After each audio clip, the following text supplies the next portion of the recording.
তোমাদের ঘর পরিষ্কারের সময় সেই জল, ঘর পরিষ্কার করা হয় যে জল দিয়ে, সেই জলের মধ্যে এমন একটা জিনিস, সেটা মিশিয়ে ঘর পরিষ্কার করলে ঘরের মধ্যে থেকে নেগেটিভিটি দূর হবে।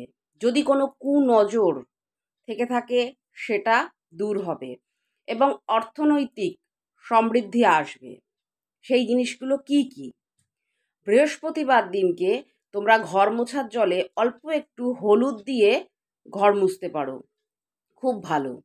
এবং শনিবার দিনকে যখন ঘর মুছবে তখন ঘর মোছার জলে একটু সন্দক লবণ দিয়ে ঘর মুছতে পারো, খুবই ভালো। বাড়ি থেকে নেগেটিভিটি দূর হবে, আর্থিক সমৃদ্ধি হবে এবং যদি কোনো কুনজর থেকে থাকে সেটা কিন্তু কাটবে।